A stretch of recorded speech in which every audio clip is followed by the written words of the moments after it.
We are now live on Facebook streaming. Arun will give the countdown for television. Yeah, we're nearly there, Rodney. Good. Good morning, Facebook. Okay, you ready to go, Rodney? Well, good morning, South Africa, and welcome to Education Matters, brought to you by the Western Cape Education Department, the Movement for United South Africa, as well as ITV. Now, this series for this term is on exam preparation. And today we will be looking at the tourism examination preparation. Why tourism? Because on Monday afternoon at 2 o'clock, you will be writing your final tourism matric paper. My name is Rodney Johnson. I'm the Senior Curriculum Planner for Tourism in the Western Cape Education Department. And this morning I am your solo presenter, which means that you will have me for an hour. So let's look at what we will be covering during the next hour. Somehow my slides don't want to shift. It is working quite well. Just give me a second here. I'll just stop sharing and come back.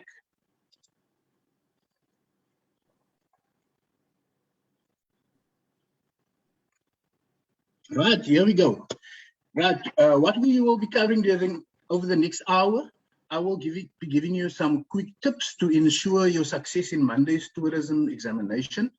Then we will be looking at the structure of the tourism paper. Look out for a cool time management tip. So I urge you to stay on this show for the rest of the hour. And then I will also be sharing some very, very important information that's applicable only for 2021. So candidates, tourism candidates, I urge you to take notes. Have your cell phones ready in case you have to take a snapshot.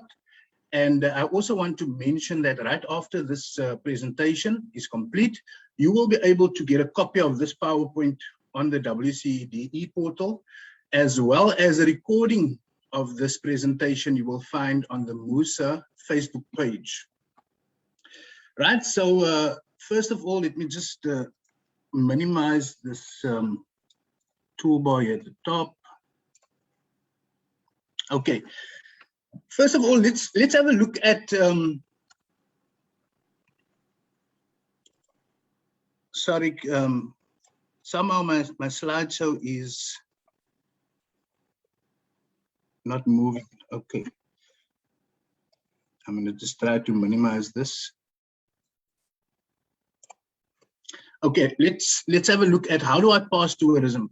Now you know you have to have 120 out of 400 marks, but learners, that is not what we're going to aim for.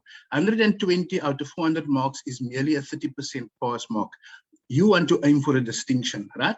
But the reason why I'm showing you this is so that you can see how easy it is to actually pass tourism. Now let's look at all FET subjects. The FET subjects are those subjects that you take from grade 10, 11, and 12 in the further education and training band, right? So you have a total mark allocation of 400 marks. And whether you pass or not, it's calculated on the percentage you score out of 400. Now you will notice that during the course of the year, you will have a school-based assessment that is set by your teacher, and that already accounts for 100 marks. And during the end of the year exam, you have to score 300 marks, which the 100 and the 300 calculates to your 400 marks. And that is 75%, and that mark is set by the exam panel. But have a look at tourism. Tourism is a practical subject, right? And as a practical subject, you still have your SBA component, but there's an extra component in here called the practical assessment task, which accounts for 100 marks. So that you've already completed in October month, right? And right now, you're only going to be writing the final examination for 200 marks. So this is important that you take note of this. Somehow, people, this slideshow is getting stuck here. I'm going to go out and I'm going to pause the share. Let me just bring this up again.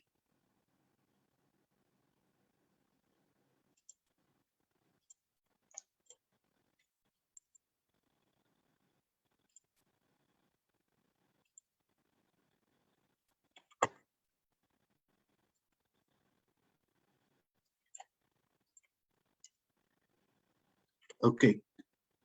Can one of the producers please let me know if you can see my screen?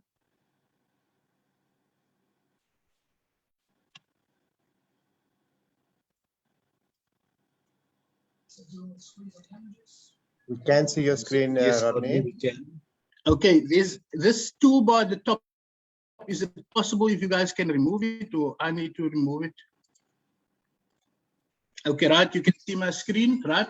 So candidates, let's come back to this, the SBA and the PET component. You can see now that you've already completed the SBA marks, and that accounts for 100 marks. The PET component, like I said, was completed in October. So already in your tourism, I like to call it a tourism bank account. You've already got 200 marks accounted for. That's before you even walk into the final exam room on Monday. So on Monday, you're only going to sit and write for 200 marks. Right now, let's have a look at what this exam question paper looks like. You will see that it accounts for 200 marks. I want to mention to you that it's print rich. There's lots of case studies, there's lots of scenarios and images. So I urge you to take your time. You've got 3 hours to complete this paper, but you do have to manage your time as well. I'm really struggling with getting the slides to move.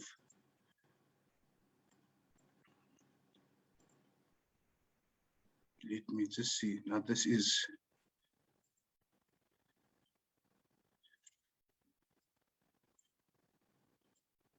Okay, let's see if I can. Now nothing is moving.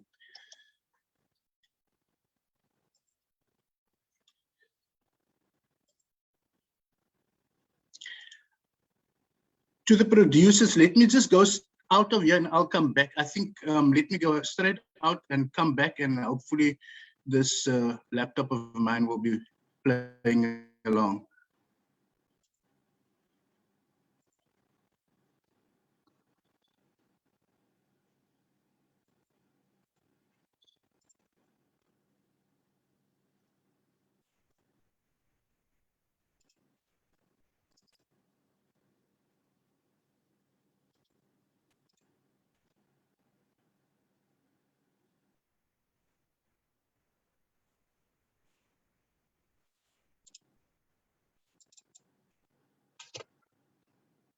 Still not moving. Harun Mohammed, is it possible if you can try to bring up your screen and see if you can move the slides from your side? Or Naomi?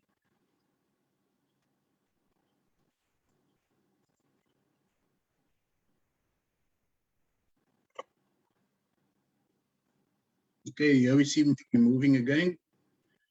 Right, this was the last slide we were on. Candidates, we're going to look at the instructions. Now, this instructions I've actually taken from a previous exam paper.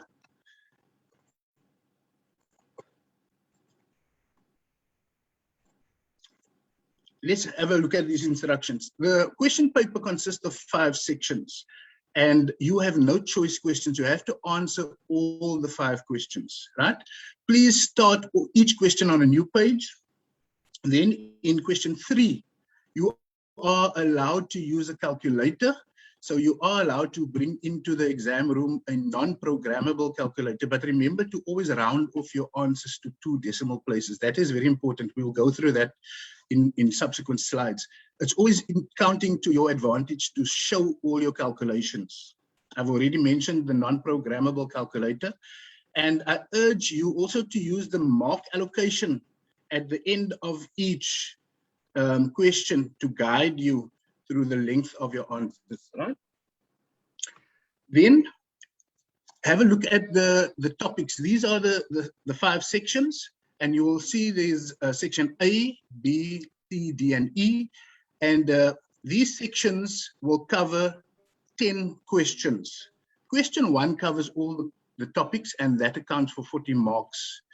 Question 2 will cover map work and tour planning, and together with foreign exchange will count 50 marks. Section C has a total of 3 questions, which is question 4, tourism attractions, Question 5, cultural and heritage tourism, as well as marketing for 50 marks. Then we're looking at question D, where you will have 2 questions. That is question 7 and question 8. That will cover tourism sectors, as well as sustainable and responsible tourism for 30 marks. And then section E will cover question 9 and 10. Question 9 focuses on domestic and regional, as well as international tourism, and communication and customer care for a total of 30 marks. All right, now here is the clever time management tip that I want to alert you to. If you look at your mark allocation, and if you've got 3 hours to cover this question paper. If you spend 20 minutes on section A, on the short questions, then the mark allocation of the subsequent sections will give you an idea of how many minutes you should spend on that. So for instance, if you spend 20 minutes on section A, you will notice that section B counts for 50 marks. So that means you can spend 50 minutes on that. Section C also 50 marks. So spend 50 minutes on section C, and then subsequently on section D and E, 30 minutes each. So if you follow that time management tip, you should be able to complete your entire question paper in the 3 hours.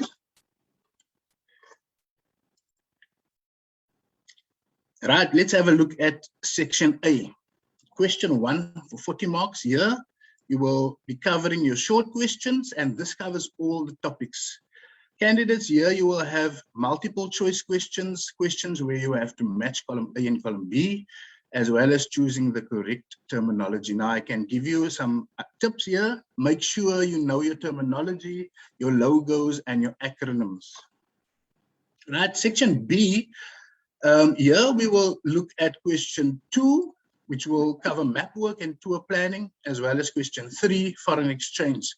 This section, like I mentioned earlier on, has a total mark allocation of 50 marks. Here, candidates, you can expect questions on tour plans and route planning, how to compile an itinerary, compiling a tour budget.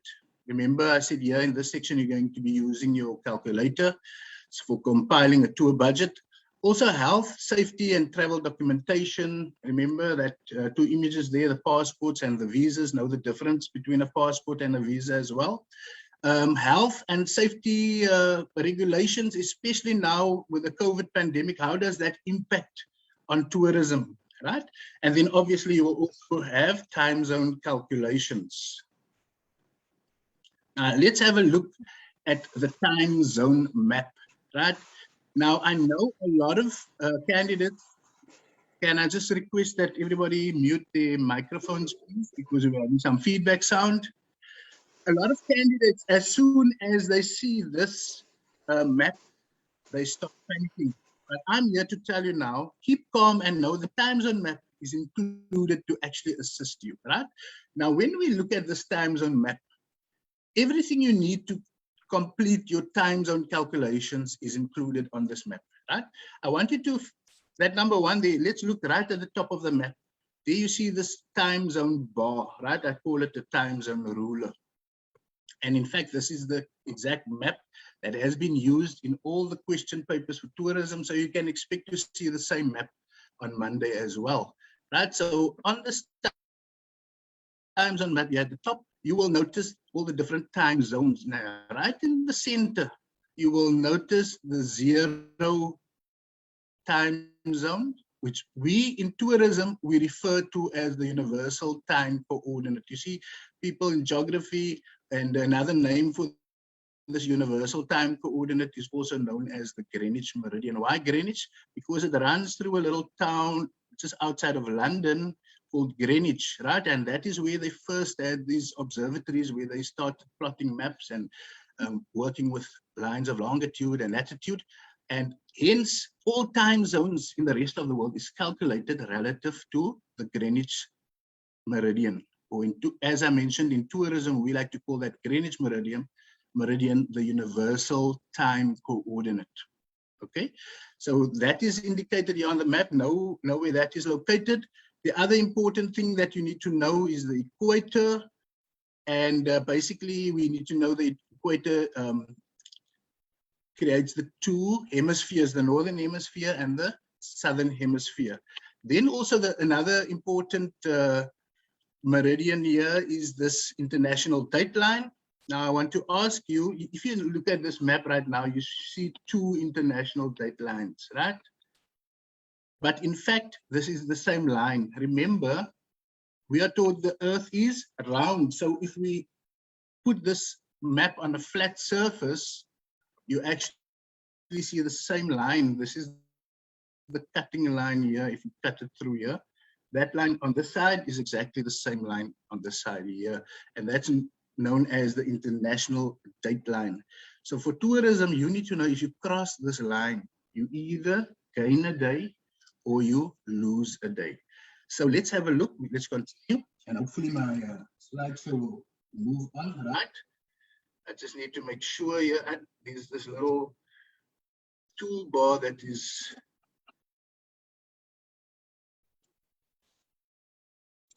in my sight, in my line of sight every time. I'm trying to get rid of it. I don't know how to minimize it, but anyway, let's try the best. Okay, so we are going to be looking at how to calculate time zone difference using the time zone map, right? So in the first example, we are going to look at New York and South Africa. Now New York is located on the -5 time zone line, right? So New York is -5, and you can notice here what I did here on my time zone rule right here at the top. I've placed a little blue marker on -5 because I want to now determine the time zone difference between New York and South Africa. And if you look at South Africa, you will notice we are on the +2 time zone line. So if you follow this time zone line right up, you can place your other marker on +2. So you have your two markers here on this time zone rule here right at the top. So if you want to calculate the time zone difference between these two cities, all you have to do is to calculate or to count the time zones in between, right? So you start from -5, you will count 1, 2, 3, 4, 5, 6, 7. So you will know that there is 7 hours time zone difference between New York and South Africa, right? Let's see if we can get another example. In this case, we're going to try and calculate the time zone difference between South Africa and Perth in Australia. So the very, very first thing you do is you locate the two cities that you're working with. In this case, let's say we're working with Johannesburg and Perth, right? So you locate Johannesburg, you move up on this time zone line to the time zone ruler here at the top, and you place your marker on +2. You can use your pen and just make a cross on the +2. Then you come over to Perth. You locate the city of Perth. You will see here it's on +8. Move up on the time zone line and place your marker there. Now simply count the amount of time zones in between the two cities, right? So you start with +2 and you will count 1, 2, 3, 4, 5, 6. So which means that there is 6 hours time zone difference between Johannesburg and Perth. Let's move on. Right. So I'm really happy that this slide's has now moved on to the next slide. Let me just grab a drink of water. Right. Let's see the two types of time zone calculations that you can expect in this exam paper. The first one is what I call the direct calculations. Now this is an example of a direct calculation is when they ask you what time is it in Perth when it's 9 o'clock in the morning in Durban, right?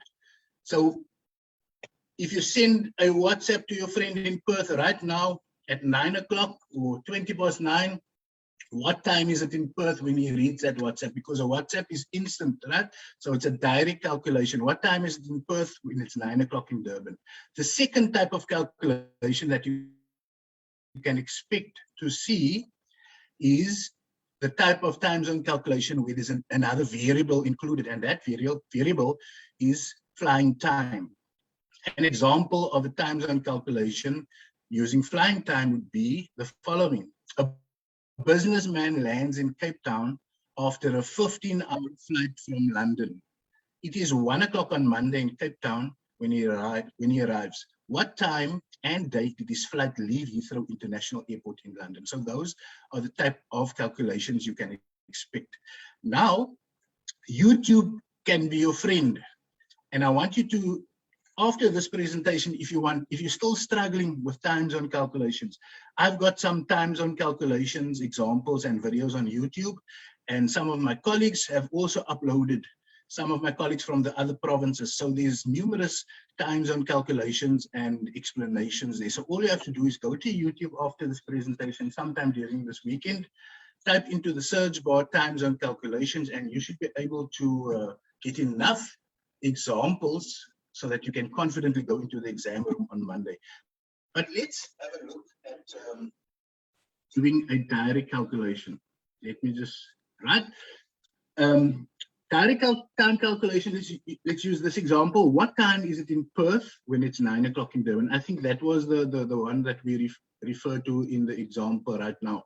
So the very first thing you need to do is locate the two cities that you are working with, right? And the first city is Durban. And obviously Durban is in South Africa. And in South Africa, we use the +2 time zone. So you locate your city, you move up to the time zone ruler here at the top, and you place your marker on +2. Make a little cross there with your pen on your time zone map, right? The next city you need to locate is Perth, and you know Perth is located in Australia. Locate the city, move up on the time zone map to the time zone rule here at the top, and place your marker.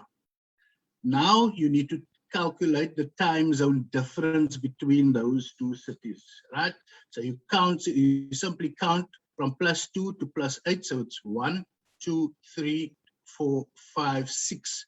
So you now know that there is a 6-hour time zone difference between Durban, or South Africa in this case, and Perth, right? So there's 6 hours time zone difference. You also know that the time in Durban has been given to you, and you need to calculate the time in Perth. So you move from the known, what is known, to the unknown, and in this case you will move to the right. Now this is where a lot of learners struggle.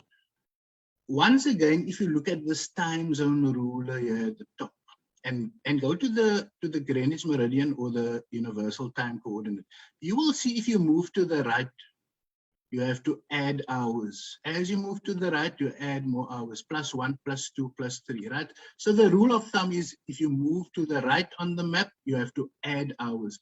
If you move to the left on the map, the rule of thumb says you must subtract hours. So in this case, candidates, we are moving from Durban in South Africa to Perth. So we're moving to the right.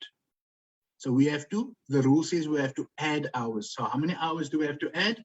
We have to add 6 hours because we've already determined that there's a 6-hour time zone difference between Durban and Perth, right? So all we do now is we add the 6 hours to the 9 o'clock, and then we get our answer, right? There we see, this is basically the flow of your thought when you complete this calculation, right? Durban is on +2, we've allocated that. 9 o'clock was the given time. We've determined that Perth is on +8 time zone, and that is the question we have to answer, right? We've also determined the time zone difference between Durban and Perth is 6 hours. Therefore, we take the 9 o'clock, the known, plus the 6 hours, and we get to 3 o'clock the afternoon. So the answer would be, it is 3 o'clock in Perth. Now, please note, this is the way you have to write your answer. Please, in tourism, because in the field of tourism, we work with tourists from all over the world, and they have an international standard of how to write time. And this is the way we write time internationally. We don't use the 15H and the 00 for 1500 hours. We also don't say 3 p.m. because these are all English ways of expressing time. We use the international time, and this is the way you do it. The one in green would be the correct way to express 3 o'clock. Please take note of that. Let's see if my slideshow is going to play along to move to the next slide. Not playing with my keyboard. Let's see. I found out I can move just using the roller on my mouse. So that might be the new way of moving. Let's continue, candidates. Right.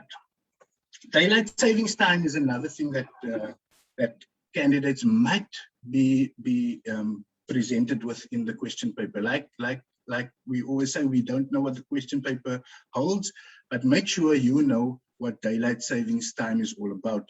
Now, daylight savings time allows countries to take advantage of the early rising of the sun during summer.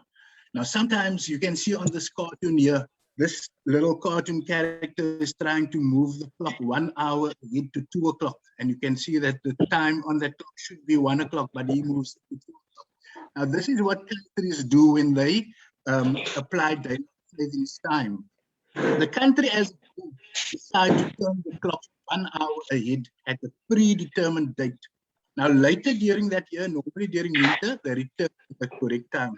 Can I just once again request that the producers just mute everybody else, because we're getting some feedback sound. I think there's some people's mics unmuted. Right, now let's have a look at how daylight savings time impact our tourism calculations. Let's use Canada as an example. Right? Now, if we look at Canada, can the producer please mute everybody else's mic? If we look at Canada, you will notice that Canada is on -7 time zone, right? So like we always do, we place our marker on the time zone ruler on the top, and we make a little cross there. In my case, I put a blue dot there, right? So normally, under normal circumstances, Canada would be on -7. But as soon as Canada now start practicing daylight savings, Canada changed their time to 1 hour ahead. So they effectively assume the neighboring -6 time zone, right? So for all calculation purposes, once Canada is in daylight savings time mode, you will use -6 for Canada and not -7, right? Let's look at another example. Let's look at the UK, the United Kingdom. They are normally situated on the right on the Greenwich time meridian, right? And normally this is also referred to as London time. Okay, so when the United Kingdom practice daylight savings time, or they change their time to 1 hour ahead, then they effectively assume the neighboring +1 time zone, right? So for all your calculation purposes, their time zone is no longer calculated from the universal time coordinate, but you will calculate them from +1. But that is only if the examiner in the question paper specifically mentions to you that daylight savings time is being used. If they don't mention that, you don't use this. All right? The next questions that you will also get in this section would be on foreign exchange. Now let's talk about money quickly, right? Now the type of questions you can expect there would be foreign exchange calculations. You should be able to calculate and change your dollars into rands and your rands into pounds, etc., etc. You could also be expected to know about the currency fluctuations, what causes these fluctuations, and also the effect on tourism, right? Now, what I want to mention to you, candidates, is that when you look at the rand, the trading currency in South Africa is known as the rand. Every other denomination of currency we will refer to as forex or foreign exchange, right? So when we look, in South Africa, we refer to the rand as the trading currency, and all other currencies would be foreign exchange, right? Just remember that. So the rand can either be strong, or sometimes we refer to the rand as weak. If our economy is strong, we have a strong rand. If the economy is weak, we have a weak rand. But how does this affect our tourist arrivals? When our rand is strong, we actually get less foreign visitors. because then when our rand is strong, they get less rands when they exchange their dollars for rands, right? So they might want to seek out cheaper destinations elsewhere. So they will avoid South Africa because we have a strong rand, and then the prices tend to be a little higher in South Africa. When our rand is weak, it is like more tourists will opt to come to South Africa because they can get more value for their currency when our rand is weak. And let me just repeat that. When our rand is strong, foreigners might opt to visit other destinations other than South Africa, and we will then receive less foreign visitors arriving in South Africa because simply they can get more value for their forex in other countries. So that is important to remember. Let's continue. Another thing that you have to remember, candidates, is the multiplier effect. Right now, the multiplier effect simply tries to explain how foreign currency or how the money from the tourists flow through the South African economy. Now, on this image that you see on the screen, you will notice that tourists or travelers arrive in South Africa, they have certain needs. And when they arrive, they come by air, by motor coach, by train. These are the traveling needs that must be met, right? They also have a need for a place to stay, so they need to be hotels. They need a place to eat, so they need to be restaurants. They want to be amused and they want to relax and to be entertained. So there's all the tourist attractions also to serve them, right? And at each one of these places, we have South African businesses. And in these businesses, there is local South Africans who work there, right? So the money from the tourists' pockets or bank accounts, they use that money to pay for the services at South African businesses. And then the owners of those businesses use that money or a portion of that money to pay for the salaries of the workers who work in those businesses, right? And then that workers use their wages or their salaries and they go spend it in the local economy.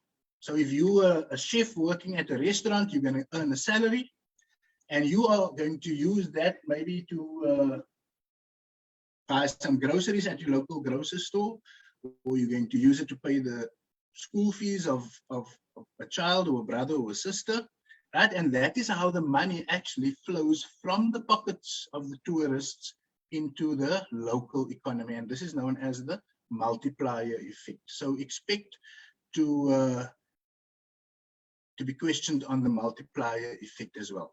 Now, candidates, when you see this rate sheet, a lot of candidates, when they see this rate sheet, they start to panic. Now, I want to show you how easy it is to interpret this rate sheet, right? A currency rate sheet will give you the name of the currency on the left-hand side, and it will give you the exchange rate on the right-hand side. Now, in this case, you see US dollar, and then you see 8.94. So what does 8.94 mean? Pound sterling, 14.18. What does that mean? I want to tell you now, don't panic when you see this, because you already know how to interpret this. Now, I'm going to tell you a little story. Let's say after school, one day you went to the local corner cafe and you want to buy a Gatsby or a chip roll or something, right? And you walk into this store, the corner store, and you look up, and normally they have a blackboard hanging from the roof, or it's painted onto one of the walls, and you will see the menu there, right?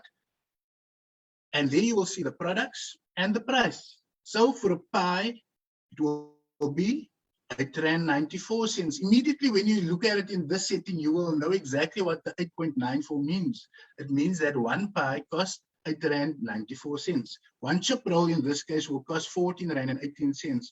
A mutton salami will cost R32.13, right? So when you walk into the corner cafe, you know exactly what this menu means. But when you see the same thing in your question paper, candidates tend to start panicking, but it's exactly the same thing. This is basically the menu or the price of these foreign exchange, right? In this case, we're not talking about a pie for R8.94, but we're talking about 1 US dollar costing R8.94. So what you see here on this currency rate sheet is basically the name of the foreign currency and the price in South African rands that you have to pay for 1 unit of that currency. So £1 sterling will cost you 14 Rand and 18 cents. €1 will cost you 12 Rand and 13 cents. So that is all that this means. So I hope that this comparison that I made now has put you at ease.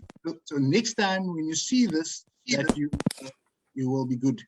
All right? Let's continue.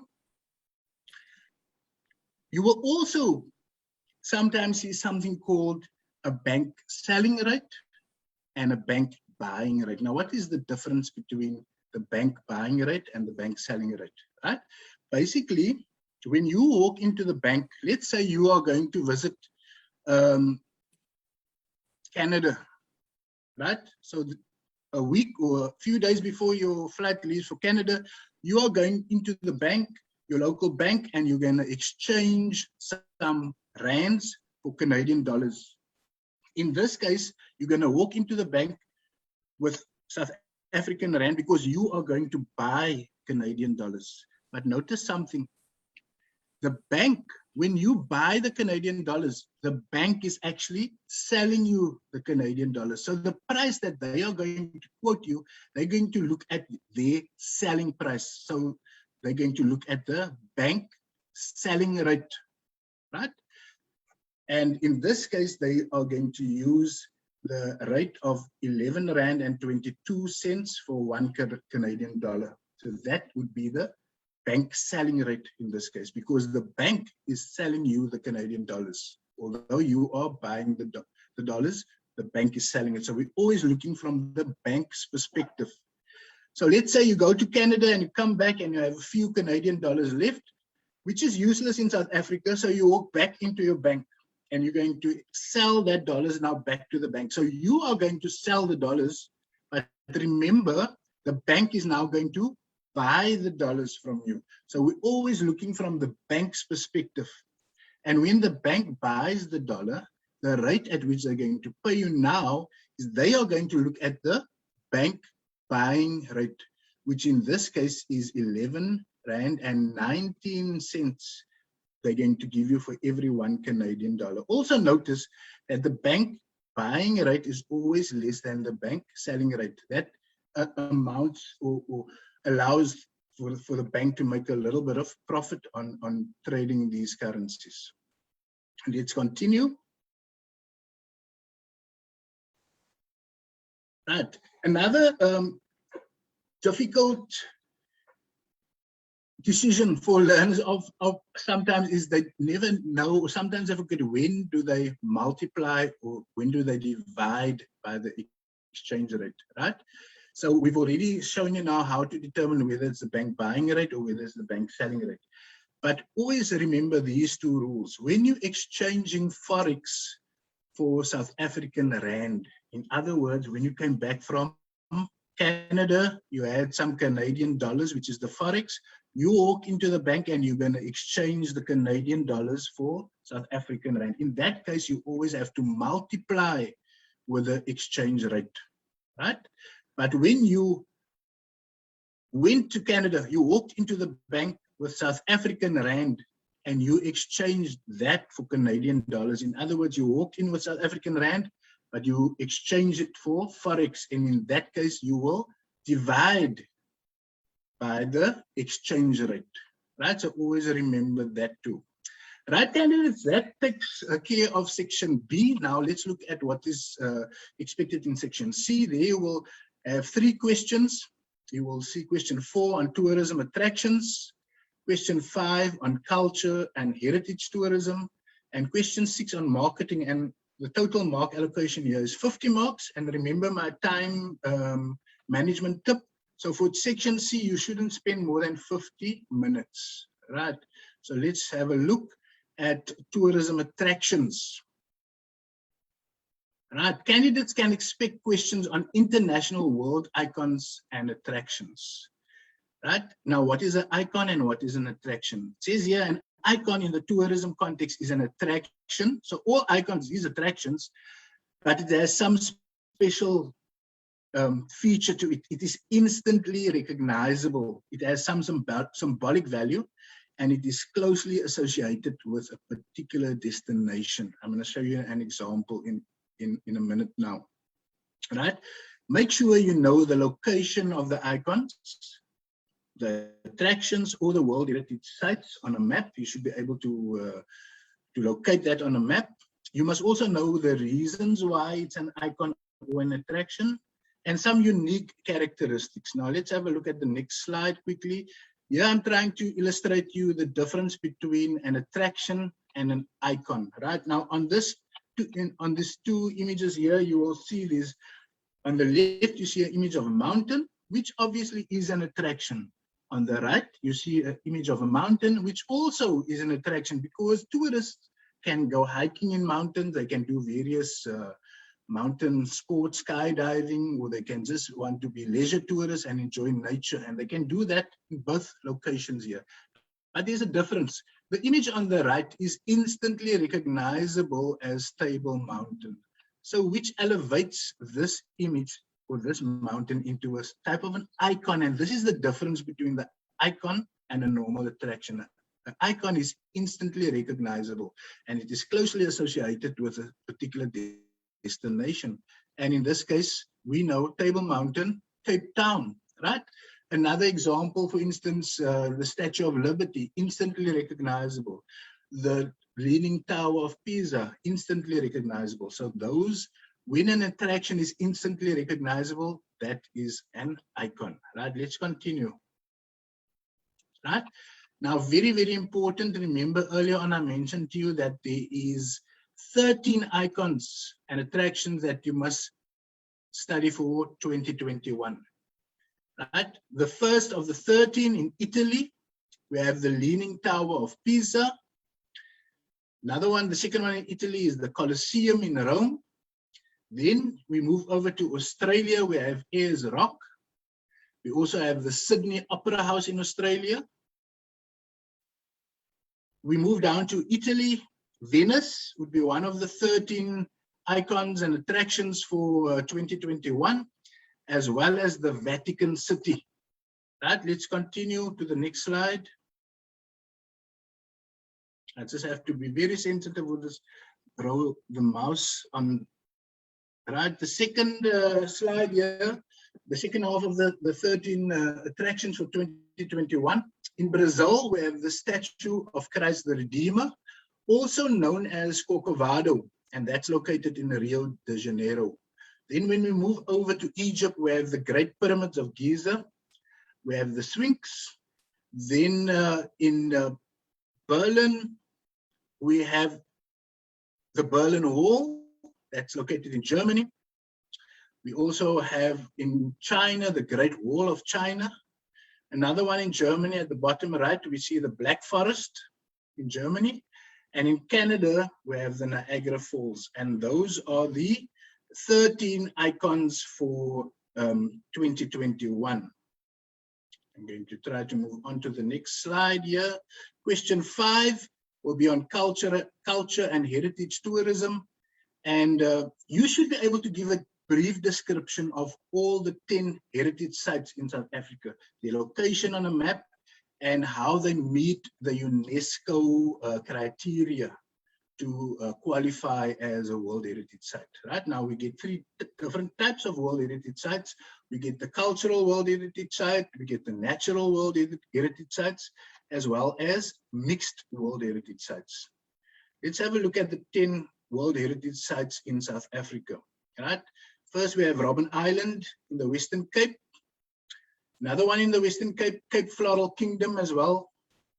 Then in Gauteng, we have the Cradle of Humankind. In KwaZulu-Natal, we have uKahlamba, Drakensberg Park. We also have Isimangaliso Wetlands Park in KwaZulu-Natal. Then we have the Mapungubwe National Park in Limpopo. We have the Vredefort Dome in Free State. And in the Northern Cape, we have the Richtersveld Cultural and Botanical Landscape. And then in Mpumalanga, we have Barberton Mokonjwa Mountains. And then the newest one would be in the Northern Cape, the Kumani Cultural Landscape. So those are the 10. Aren't we lucky in South Africa to have 10 World Heritage Sites? And that adds to the attractiveness of South Africa. And that's why we have so many tourists visiting our country. Right. Question number 6, focus on marketing. And here you have to know marketing South Africa as a tourism destination. That is South African tourism's role. They market South Africa as a tourist destination. So they use various platforms. Here, right at the bottom, you can see they use marketing platforms like the Getaway Show, the Indaba, the World Travel Market, as well as the ITB in Berlin. These are all platforms that they use to market South Africa. So they would basically be advertising South Africa and encouraging international tourists to visit South Africa. Right? It's very, very important. Also, the tourism levy. And we've seen that question pop up in a lot of previous question papers. So I once again urge you sometime during this weekend, go to YouTube, type into the search bar to TOMSA tourism levy, and we've got some nice videos that will explain the process right there on YouTube. Let's move on to section D, question 7, that is the tourism sectors. And then question 8, sustainable and responsible tourism, right? Now, here you will notice that the examiners may use a variety of sources and case studies, and you will be required to interpret and apply your knowledge and your understandings. There's a lot of reading that you will have to do here, right? Let's continue to the next slide. For tourism sectors, you can expect questions on professional image in the tourism industry, conditions of employment, which is very important because many of you will be venturing into the tourism industry and you will be finding employment within the industry, right? So conditions of employment, as well as the purpose and the value of a code of conduct. That is very, very important in question 7. So expect questions around that in question 7. Let's have a look at, once again, can I ask the producers if they can mute all other microphones? We have some feedback and sounds coming from other microphones. Let's have a look at question 8. Right? Question 8 is on sustainable and responsible tourism. Here, you have to know the 3 pillars of sustainable tourism. Right now, I want you to have a look at this cartoon here in the bottom left-hand corner. Right? See the roof, this heavy roof called sustainability. Now, sustainability, if you explain sustainability, is something that you can do over and over, and the benefits will be there for generations to come. Now, tourism is obviously a benefit. Our tourism industry is a benefit for South Africa because it generates a lot of income for South Africa, right? So we would like to keep our industry sustainable. In other words, we want our industry to grow, but it must still be around in a few generations so that our children and our grandchildren can find employment in the tourism industry. So that is what we talk about sustainability. Now, when our tourism businesses want to be sustainable, there's 3 pillars that is very, very important. We have the social pillar, we have the environmental pillar, and the economic pillar. And any business in the tourism industry, they will have to make sure that the business dealings, when they deal with people, the social pillar, or when they deal with the environment, the planet pillar, right? Or when they deal on the economic pillar, also known as the profit pillar. Sometimes we refer to these 3 pillars as the triple P for people, planet, and profit. But the terms that we like to use is social, environmental, and economic. So any business in the tourism industry have to make sure that the dealings in this is of a sustainable manner, right? To make sure that the business will last and the business will still be around in the next generations to come, right? So let's continue. Right? the triple bottom line is another concept that you have to know, right? When you look at the triple bottom line, that refers basically to that three pillars that I've referred to earlier on: the social pillar, the economic pillar, and the environmental pillar. And here you can see on this little cartoon sketch here that the social pillar also often referred to as the people pillar, the economic pillar often referred to as the profit pillar, and the environmental pillar often referred to as the planet pillar, right?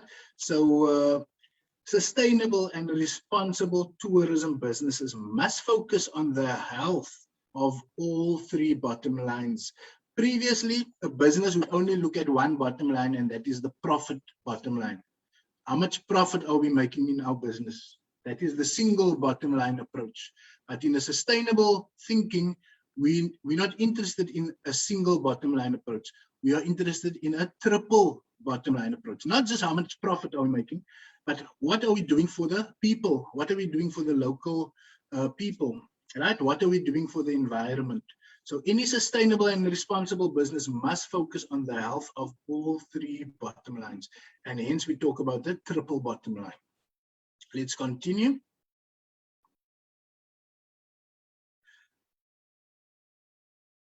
Right, we're nearing the end now. Section E, we have question 9, which will cover domestic and regional as well as international tourism. And then question 10 will cover communication and customer care. Right. Now let's have a look at domestic, regional, and international tourism.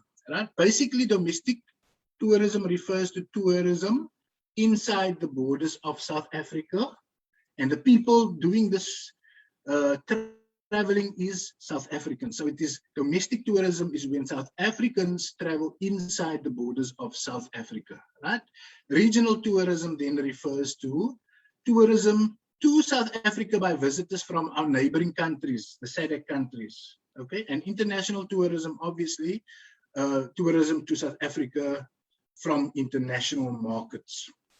So know those three terminal concepts. Let's continue. Here, candidates, you also need to be aware of global events of international significance. I mentioned here, here we can look at international natural disasters that might occur, tsunamis, earthquakes, even the recent or the current COVID pandemic and its impact on tourism. Know about political situations, unforeseen occurrences of international significance, forms of payment when you travel internationally, that also can be tested in question 9, as well as foreign market share and statistics. So often here, you will often be presented with a table of statistics or maybe a graph, and then the examiners want to see if you can interpret the information from these graphs, right? So that is what you can expect in question 9. Let's continue. I think question 10, candidates, question 10 deals with communication and customer care. And here, you need to know about the methods that businesses use to obtain customer feedback. And they always like to measure customer satisfaction, right? Why do businesses want to do this? It's all about sustainability as well, because they want to improve their service to the customer and they want the customer to come back. So if they don't know what they did wrong, they can't improve. And that's why a lot of businesses often ask you to fill out a little feedback form, right? You've all seen this. In this case, we use the smiley faces, and you can rate their service from very poor to excellent, right? And by doing this and giving this type of feedback to the business, the company or the manager of this business will be in a good position to determine where they need to improve their service, right? And that's basically businesses do this in an attempt to improve their service and customer satisfaction. Now, the methods that this can be done, it can be in-store paper-based, where they can ask you to fill out a little form. I've seen at certain banks, when you walk in there, they have an electronic pad where you can just click on the pad. They can sometimes ask you to use your cell phone, and in some cases, they can even phone you directly with a follow-up call. But all of this of various methods to determine customer satisfaction. So that takes care of the last question of the question paper, question 10. So let's see. I'm going to, we've got a few minutes left, and I'm going to leave this slide on for a moment so that the candidates, and if you want to take down my email address, if you've got any questions, you feel free to email me. That is my office. I won't be in the office until Monday, and by Monday you are going to be writing. So rather send the email if you need to contact me. We also have the WCED e-portal, e-resources. If you write down this web address there, https wcedeportal.co.za, e-resource/1774001. That is where you will find a lot of tourism resources. Then also on Bitly, there's some tourism revision that you can do that will come in handy over the next few days as you prepare for your examination on Monday. Feel free to write this down and visit those resources. All right, let's continue, candidates. At this stage, I'm also going to ask you if you have a cell phone ready with a barcode scanner or a QR code scanner. Simply scan this QR code, and you should be able to download a video clip of all the attractions and the icons for 2021. There's a little video that our friends and our colleagues in Gauteng, under the leadership of Anton van Deventer, they've put together this little video clip that we share via WhatsApp. So if you scan this via your QR code scanner on your cell phone, you can download the clip right now, and you can share that video clip with your fellow classmates that will be writing on Monday. It's always visuals and little video clips is always easy to remember, and you can use that to study as well. So use that. Right. Candidates and colleagues and friends, we've come to the end of this presentation. Although we have had some hiccups at the start of this presentation, I do believe it was a valuable presentation, and I want to thank you very much for sticking with us throughout this hour, and especially a hearty thank to our strategic partners, and as well as the organizers of this event, as well as to the support staff that we often don't see working behind the scenes to make events like this possible. Now, viewers, this is the last of the 2021 Education Matters series. And we will resume this series starting around about February of 2022. So thank you very much, and good luck with your exams on Monday.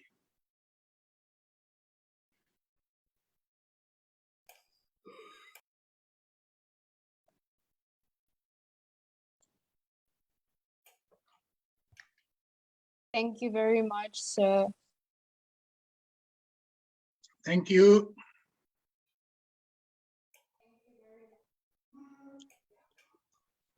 Okay, we are now off television. There were a couple of questions.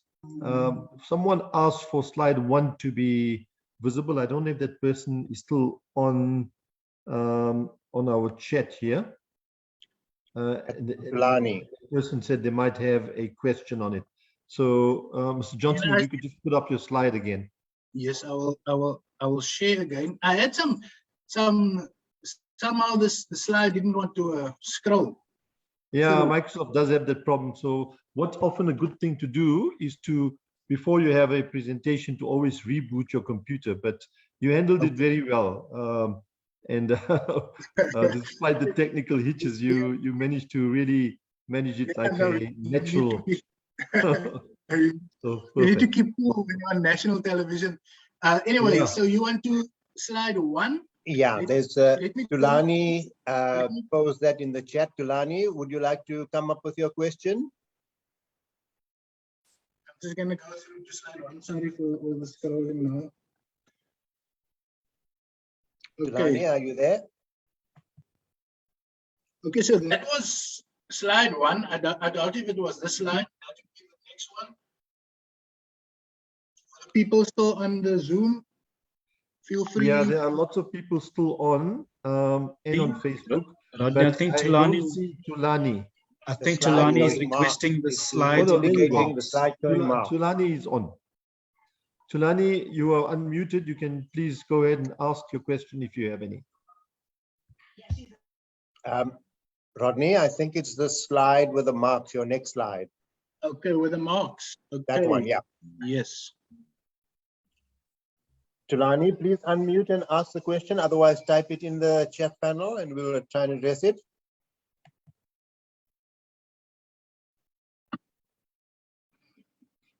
Maybe while she's typing. She says the slide showing the marks. Yes. So maybe this is the one. Yes. Yeah, let me go through the slide again Okay. for the benefits of those who are still watching on Facebook and on the Zoom meeting. Now, the reason why I showed this slide is we get asked quite often.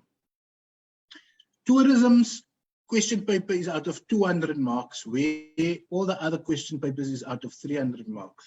Why is there this difference? So now I explain on this slide that all FET subjects, I like to use the word, they play, the wording play might not be appropriate here, but let's gamify the talk. So in all subjects, you play for 400 marks throughout the year. So you must score you can score maximum of 400 marks in all FET subjects. Now throughout the year, in term 1, 2, and 3, you have done certain tests, you have done a mock exam, you have done some projects, etc. And that accounts for a school-based assessment mark of 100, right? And if we move over to the right-hand side, there's an exam mark of 300 left. Now, in the other subjects, let's take, for instance, if you write economics, right? So you might have a paper 1 and a paper 2 that accounts for the 300 marks. But in tourism, you only have one paper, and that is a final paper for 200. The paper you're going to write on Monday is only 200 marks. Now, why 200? Where does the other 100 marks come from to make up the 300?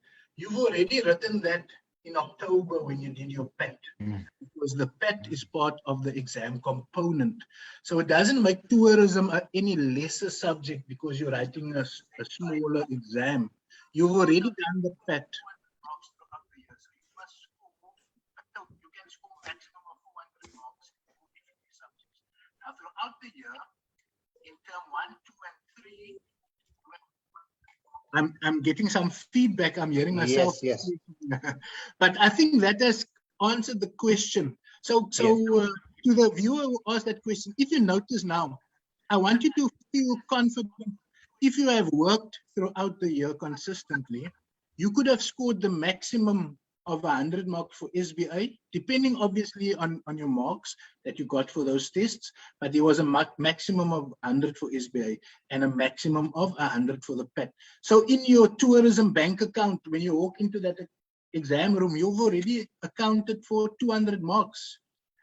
And now you're only going to sit down and write an exam for 200 marks. So if you add up all that marks, there's your 400. So it's very easy. It's very easy. If you work consistently throughout the year in tourism, you can actually score a distinction for tourism easily, because your SBA marks and your PET mark, that is done already long before you walk into the exam room. Okay, Rodney, Tulani is satisfied with your response. I think the question was, what is the minimum mark required to qualify for a pass? Okay, the minimum mark would be 30%, and that would be 120 marks out of the 400. Yes. So in fact, if you look at this, many tourism learners, just by the SBA mark and the PET mark, they already pass tourism when they walk into the exam room. Yeah. All right. But candidates, that doesn't mean that you don't have to walk into that exam room thinking that you've already passing. Right? If you don't walk into that exam room, you will get an incomplete. You must be present for all examinations. All I'm saying is, when you walk in, you can be confident knowing that you are already on a good wicket And now you must do your best in this final exam, and then you're up for a distinction. Okay. Rodney, there's another question. Can you explain section A in the question topics? So it's a bit of a recap of, yeah. Okay, let's go to section A. Section A is the short questions, and that covers all the topics, all the entire 9 topics in tourism. Now, what's the 9 topics? The 9 topics will be covered in depth in the rest of the questions. One topic is map work and tour planning, foreign exchange. There's all the topics. There's 9 topics. But in question A is the short questions. They will cover all topics, and it accounts for 40 marks. And like I said here, you will get, if you ever look at any old question paper, you will see the type. In fact, I advise you to get hold of old question papers. On our e-portal, on the WCED e-portal, we've uploaded exemplars of question papers that you can download. And you will see the type of questions. The type of questions, there will be multiple choice questions. You will get questions where you will have to match column A and column B. Also questions where you have to choose the correct terminology. So like I said here, make sure you know your terminology, your logos, your acronyms, because that is normally what the examiners test in section A. Also, don't spend too much time. Spend maximum of 20 minutes on section A, so that you have enough time to answer the other questions. Okay, there's a question about just going again briefly over time zones. And just before you start, Rodney, Yes. the link for the recording can be found on Musa Facebook Live. So if you know how to get there quickly, the recording is there already. Okay. And then we are busy uploading it onto the WCED portal. Both the presentation and the recording should be there within the next hour. That was a question from Insebenziza Wano learners from that school. Back to you, Rodney. Okay, I'm going to recap the few slides on time zones, right? Okay, so this is the time zone map, and you will get this time zone map because this is the map that they've been using in the question papers for the umpteenth number of years. I know this time zone map is slightly different to the one you have in your textbooks, and that is simply because the copyright of this time zone map is sitting with I think with DBE. So we have used this specific time zone map. So make sure you have copies of this when you calculate or practice your time zone, all right? So a lot of learners, when they see this time zone map, they start panicking because time zone calculation is traditionally one of the topics that learners struggle with, right? So when they see this, immediately they're fearful. But I want to tell you, keep calm and know that everything you need to do your calculations is on this map. For number 1, have a look right at the top of this map here. You see this ruler here. I call it the time zone ruler, right? There's a little bar here with all these numbers. Now look right in the center, you see the 0. That 0 refers to the Greenwich Meridian, or as we refer to it in tourism as the Universal Time Coordinate, also known as UTC. The acronym UTC stands for Universal Time Coordinate, right? So when you look at that, that's in the center. So as you move to the right on this time zone bar, you will see +1, +2, +3. Now, those are the time zones. And you will notice that +1 time zone, well, let's refer to the one in South Africa, the +2, because this is something else that you must always know. South Africa always use the +2 time zone. Now, notice this time zone of +2 straddles the 30-degree line of longitude, right?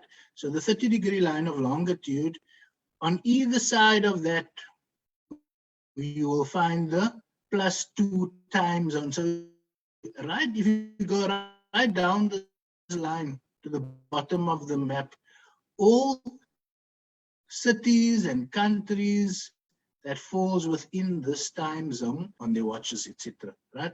So what does the +2 normally mean? Remember, I said the universal time coordinate is on 0. So the +2 simply means UTC plus 2 hours. So in other words, you can say London time, because London time UTC, or the Greenwich meridian, is named after a town just outside of London called Greenwich, and that is, like I said in my presentation, that is where they first had these observatories where they started calculating and drawing up the maps and looking at longitudes and latitudes. So obviously, if that is where they started with that, they are the starting point, and that's why they refer to themselves as the 0 point. So all other cities and towns and countries are calculated, their time zones are calculated from this point. So simply means +2 means Greenwich time plus 2 hours. So if it's 12 o'clock the afternoon in London, or in Greenwich, or in the UK, right? Let's say it's 12 o'clock there. What time will it be in South Africa? South Africa is on +2. So it simply means South Africa is UK time or Greenwich time or London time plus 2 hours. So if it's 12 o'clock there, South Africa will be 12 o'clock plus 2 hours, right? So it's 2 o'clock in South Africa. That is simply what this +1, +2, +3, +4 means. As you go to the right-hand side, you have to add hours. If you move to the left of the map, as you move to the left, you will notice you have to subtract hours. So that is one of the things that candidates often get confused with. They don't know when they have to add the hours, or they don't know when they have to subtract the hours. But if you look at this ruler here and this little tip here, it's actually right there in front of you. As you move to the right, add the hours. As you move to the left, subtract the hours. So that is the one thing you need to know: the Greenwich meridian or the universal time coordinate. The other one you need to know is the international dateline. And here, the only significance, or one of the only questions that I've seen come up in question papers, is what happens when you cross this line? You can simply just write in your answer, when you cross the international dateline, you either win a day or you lose a day. That answer is sufficient there. And then, of course, the other thing that you need to know is the equator, which divides the globe into a northern hemisphere and the southern hemisphere. If we continue now, some of my, I'm stuck again now. Okay, let's just move down there to the next slide. Right, calculating time zone difference. So let's quickly recap this again. Now, when you calculate time zone difference, on this little yellow highlight here at the bottom of the map, you see TZD, time zone difference. Time zone difference is obviously the difference in time between the two places. Now, your examiner will give you two places in your question. They will either tell you Durban and Perth, or they will tell you New York and Johannesburg. So it doesn't matter where in South Africa, whether they quote Cape Town, Kimberley, Joburg, or Durban. If the place is in South Africa, you use +2. That is one rule that you must always remember, right? So let's say South Africa, in this case, Durban, plus is on +2. So you will locate the first city, and you move up, and you place that little marker on your time zone map. You will be given this map as part of your question paper, and it's your right to write on it. You can scribble on it, make a little X or mark on +2, so you know exactly on which time zone Durban is located. Then the next city, they might give you Perth in my little example now. So you see Perth is +8. So you move up along this time zone line, and you place your next marker or your next cross on +8. Now what you need to do now is you need to determine the time zone difference between these two places. So it's Durban and Perth. So all you do is you count, do that little bunny hop thing that you did on prime, to +3, you hop to +4. But as you hop along, you count. So it's 1, to immediately, you know, there's 6 hours time zone difference between South Africa. Town in South Africa we're referring to would be Durban, and we counted this 6 hours. So if they give you, let's go to the actual calculation here now. This would be an example. What time is it in Perth when it's 9 o'clock in Durban, right? So this is what we did. We located the two places, Durban and Perth. We've placed our markers here on the time zone ruler at the top, and we did our little bunny hops to determine the time zone difference. We've determined that it's 6 hours difference. So something was given, some information was given by the examiners, and that information is, it is 9 o'clock in Durban. You have to calculate what is the time in Perth. So to calculate that, you have to move from what is known to the unknown. So if you move from Durban to Perth on the map, you have to move to the right. And remember our rule earlier on, whenever you move to the right or to the east on the map, you have to add the hours. So 9 o'clock is given, you have to add 6 hours because that is the time zone difference, right? So simply you can use 9 o'clock plus the 6 hours, and you will notice there 9 o'clock plus 6 comes to 3 o'clock the afternoon in Perth. Okay, and this is the correct way here in green. That is the way how you express time in the tourism examination paper, right? Because tourism, we cater and we draw up itineraries for international visitors, and there's an international way of writing time, and it is this way expressed here in the green section, 3 o'clock the afternoon, not 15 and the H and 00, not 3 p.m., right? All international tourists, including Chinese and Japanese and our friends from the East, they are all able to read this one. So that, in a nutshell, is your time zone calculation.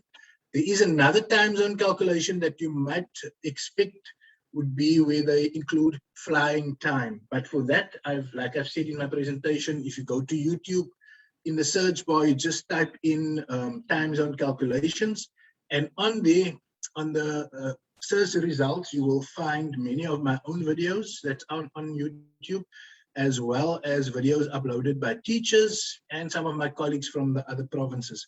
So there's more than enough video content on YouTube to explain time zone maps.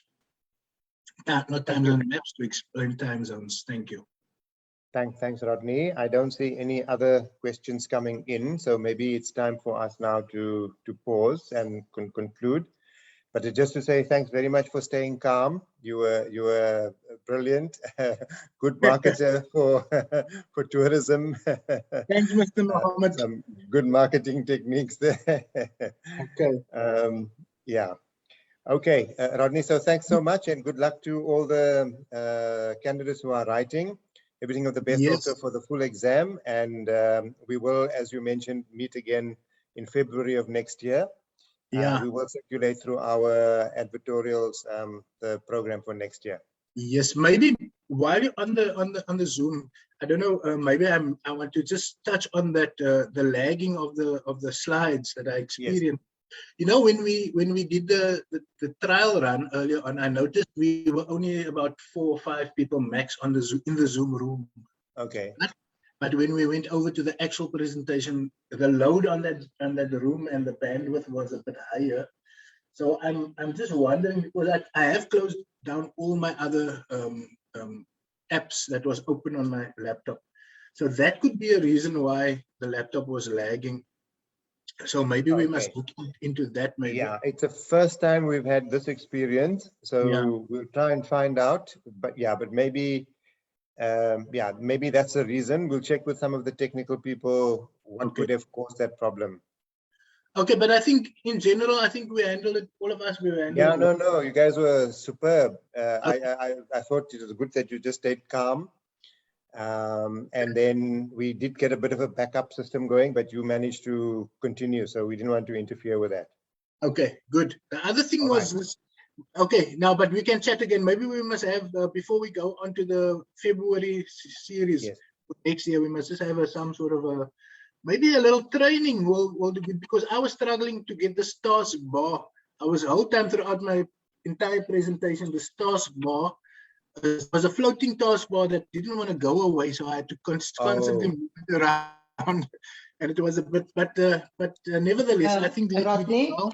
Yes. Rodney, thank you. Excellent presentation. Well done. I think the learners learned so much, myself included. So thank you for that. Thank you, Naomi. Okay, Rodney, we are going to be having a debrief discussion and replanning for next year. So in and through all the pressure that we're under at the moment, we will try and get something going. And then I think, yeah, maybe next year, just a training on managing the Zoom platform. Yes, maybe that. Yeah, and Because you see, luckily we do have some people in the department and also from Musa and elsewhere who are quite skilled. And they Yeah, can just take us through a briefing session. that will be awesome, because in the department we mostly used to the Teams platform. MS Teams, yes. Yeah. Yeah. Anyway, but let's Okay. have an awesome All right. weekend with all of you, and everybody who's still on the chat. Have an awesome weekend. Thank you very much. Thanks. Same to you, Rodney, and everyone Bye-bye. else. Bye-bye then. Enjoy. Okay, thank you. Bye. Thank you. Bye.